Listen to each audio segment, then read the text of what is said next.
परम पावन श्रीमद् भागवत महापुराण वैष्णव संतों का परम धर्म। बोलिए भक्त वत्सल भगवान की जय हो। श्री राधा रानी सरकार की जय हो। जय जय श्री राधे। जन्म देने वाले ही माता पिता नहीं होते, माता पिता वो होते हैं जो बच्चों को सही संस्कार देते हैं।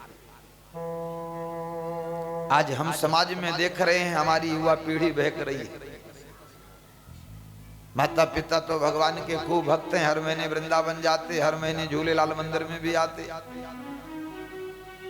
लेकिन बच्चे बहक रहे हैं। आप माता पिता हैं, आप उनके मित्र हैं और मित्र बनकर के आपको उसको समझाइए। आप ये मत सोचिए शर्म लगेगी, शर्म नहीं, आपका बेटा बिगड़ रहा है, आपको शर्म की पड़ी है। आप उसके पास बैठिए मित्र की तरह, बेटा कोई बात नहीं, बचपन में गलती हो जाती है, रात में तुम मोबाइल में किससे बात करते हो, हमें बताओ, हम तुम्हारी दोस्ती कराएंगे। आप उनके पास प्रेम से बैठो, उनसे बातें करो, तो वही बच्चे जो बहक रहे हैं अपनी पूरी बातें तुम्हें बताने लगे। बताते इसलिए नहीं है कि उन्हें खौफ है कि माँ को पता चलेगा, डैडी को पता चलेगा, क्या करें। और इसी बात को लेकर के अभी आपके यहीं दिल्ली की घटना, रोहिणी सेक्टर 15 की, माँ प्रिंसिपल, पिताजी वकील, एक ही बेटा था। किसी लड़की से बात होती थी, पढ़ाई में मन नहीं लगा तो फेल हो गया 12वीं में। सिर्फ माँ ने समझाया ही था कि हमने इतना पैसा खर्च किया। बच्चे को बुरा लग गया, ऊपर के कमरे में गया, पंखे में रस्सी लगाई, फांसी लगा ली। मैं इंतजार कर रही कि मैं आएगा भोजन करने, 2 घंटे हो गए नहीं आया, जाके देखा खिड़की से तो पंखे में लटका। तो ये जो भय है हमें ये मिटाना है, क्योंकि माता पिता बच्चों के एक मित्र होते हैं।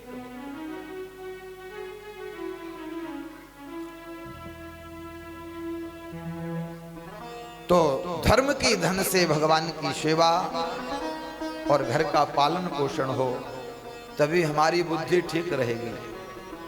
नहीं, आज हमने देखा महाराज 100 में से कोई 1-2 लोग मिलते जिनकी बुद्धि ठीक से काम कर रही है, नहीं सब परेशान है। हम सबने भारत जैसी पवित्र भूमि में जन्म लिया है, हम सब लोग ऋषि मुनियों की संतान हैं। आप इतिहास पढ़िए, हमारी ऋषियों ने कितना तप किया है इस भारत भूमि में जहां हमें जन्म मिला है, और आज हम उनकी संतानें होकर के भारतीय लोग तुलसी के पौधे की तरह होते हैं, जहां जाते खुश सुगंध देते हैं और खुश सुगंधित रहते हैं। और तुलसी का पौधा संस्कार के गंगा जल से सींचा जाता है, शराब की बोतल से नहीं सींचा जाता। इसलिए हम भारतीय तुलसी के पौधे की तरह, और तुलसी का पौधा संस्कार के गंगा जल से सिंचित होता है, वो शराब की बोतल से नहीं होती, उससे तो विनाश है, क्योंकि मादक पदार्थ बुद्धि को भ्रष्ट कर देता है। ये आज विज्ञान भी कह रहा है। इसलिए बोतल के नीचे भी लिखा होता है स्वास्थ्य के लिए हानिकारक, लिखा होता कि नहीं होता। अब हमने तो देखा ही नहीं, महाराज जिसने देखा होगा उसे पता होगा। तो इस प्रकार से व्यक्ति को चाहिए अपने मेहनत, ईमानदारी, धर्म से धन कमावे, उससे भगवान की सेवा करे, अपने परिवार का पालन पोषण करे, तो आपकी बुद्धि ठीक से काम करेगी। वरना बुद्धि बिगड़ गई एक बार तो इसके सुधरने का कोई साधन नहीं है। विज्ञान ने तरक्की बहुत कर ली, लेकिन ना ऐसा कोई विज्ञान आगे होगा और ना हुआ है कि आपकी मन और बुद्धि को ठीक करने का कोई साधन बना दे। बिगाड़ने के तो लाखों साधन हैं, और आज महाराज बॉलीवुड तो पीछे पड़ा है हाथ धो करके बिगाड़ने के लिए।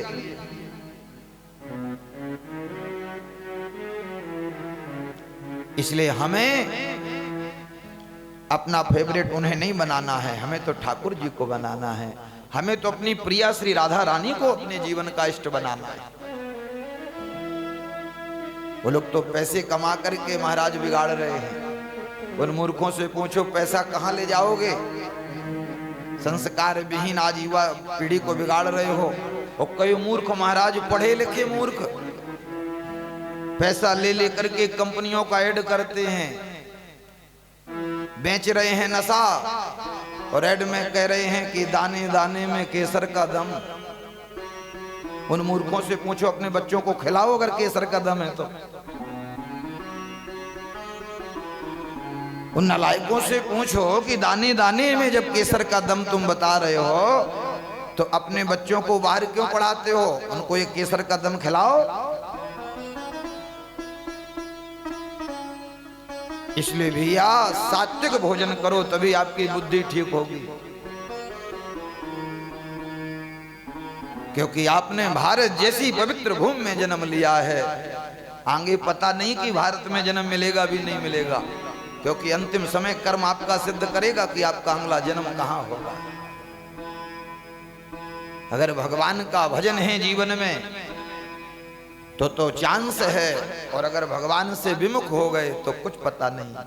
84 लाख योनियां हैं, कहां भगवान भेज दें? किसी गंदी नाली का कीड़ा बना दें, कुत्ता बना दें, बिल्ली बना दें, कोई गारंटी नहीं। इसलिए इस बात को बहुत समझदारी के साथ समझना, क्योंकि कर्म बंधन का कारण बनता है।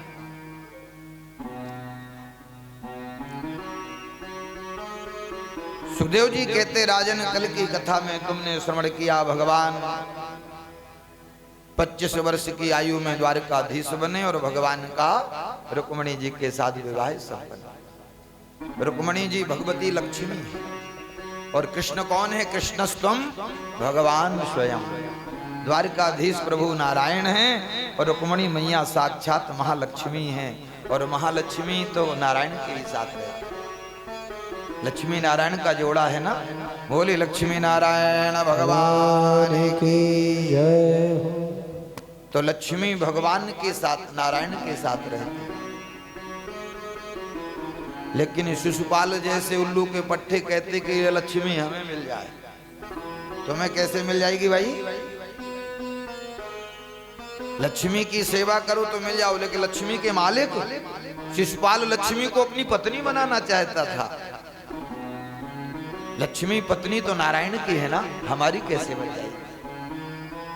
इसलिए हमें लक्ष्मी के मालिक नहीं, हमें तो लक्ष्मी के सेवक बन करके सेवा करना चाहिए। लक्ष्मी के मालिक तो नारायण है, प्रभु। परीक्षित जी ने प्रश्न किया, गुरुजी हमने सुना है कि भगवान के और भी विवाह हुए हैं। तब सुखदेव जी वर्णन करते, परीक्षित ध्यान से सुनो। कामस्तु वासुदेवासो दगदा प्रारुद्रमन्युनाः देहोत्पतये भूतस तमेवा प्रतिपद्यत तमेवा प्रतिपद्यत। अरे राजन, कामस्तु वासुदेवांश, भगवान द्वारकाधीश और मैया रुक्मणी के संयोग से भगवान को एक पुत्र हुआ जिसका नाम है श्री प्रद्युम्न जी महाराज।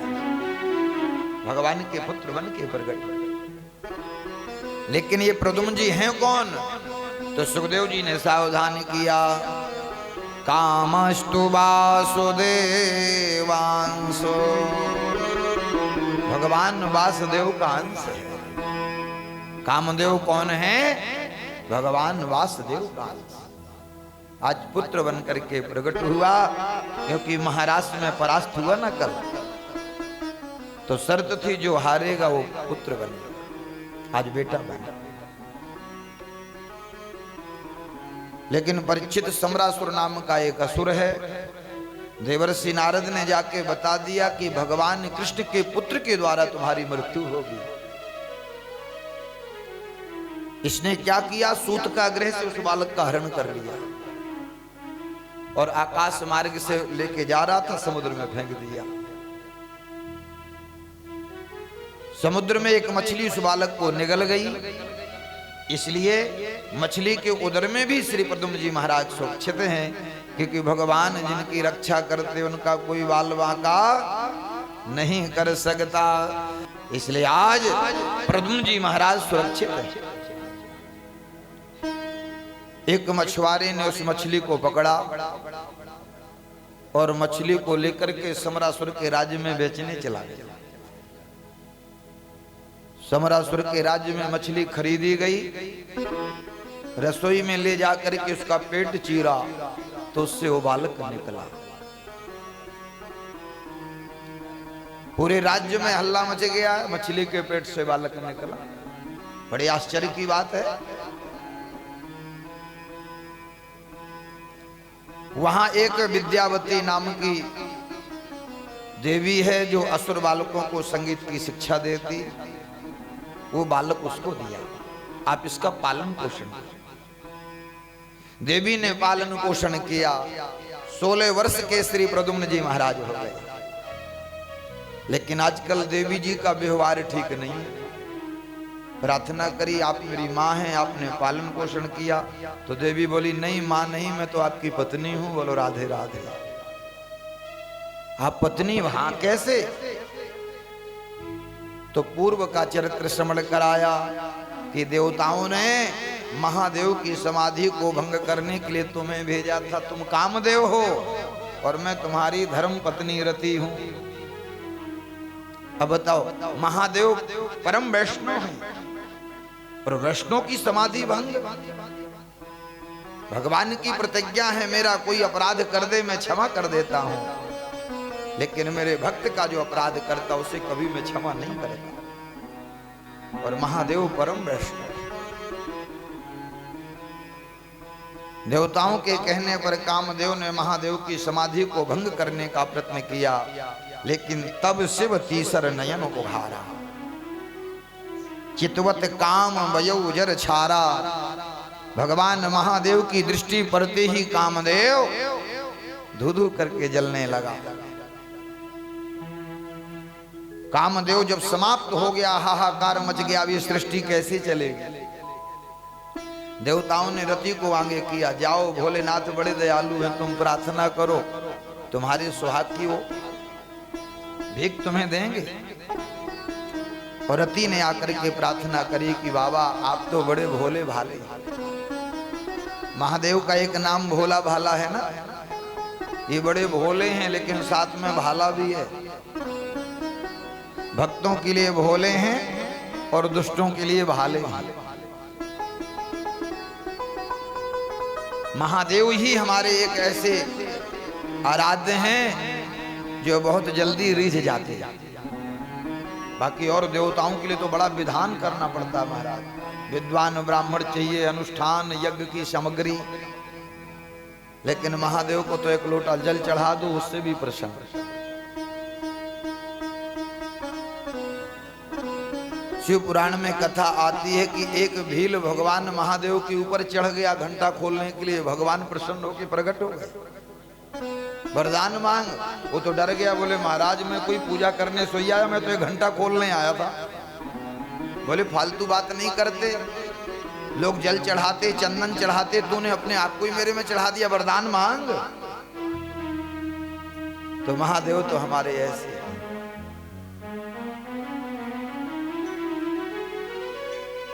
तो रति ने आके प्रार्थना करी कि मेरे पति की रक्षा हो, क्योंकि पति के बिना स्त्री का जीवन संसार में अधूरा है। माता पिता एक समय तक उसके दाता होते हैं, लेकिन जीवन साथी तो उसका लोक परलोक दोनों जगह उसके साथ होता है। इसलिए बाबा मेरे पति की मैं गुहार लगाती हूँ, मेरा पति मुझे प्राप्त हो। तब भगवान महादेव ने भविष्य की बात बताई कि देवी तुम्हारे पति तुम्हें प्राप्त होंगे, लेकिन तुम्हें इंतजार करना पड़ेगा। कर लूंगी, आप बता दीजिए। हे भगवती रति सावधान होकर के सुनो, जब यदुवंश कृष्ण अवतारा हुई है हरण महामहिमा। पृथ्वी के भार को हरण करने के लिए भगवान का द्वापर के अंत में यदुवंश में अवतार होगा। ठीक है महाराज, सुन लिया, लेकिन आगे बड़ा सरल स्पष्टीकरण किया। ये रति द्वापर के अंत में भगवान श्री कृष्ण का जब यदुवंश में अवतार होगा तो भगवान द्वारकाधीश के जो पुत्र होंगे वही तुम्हें पति के रूप में प्राप्त होंगे। पूर्व की बात बताई, महाराज प्रद्युम्न जी बड़े प्रसन्न हुए। और देखो आज शस्त्र विद्या का ज्ञान कराया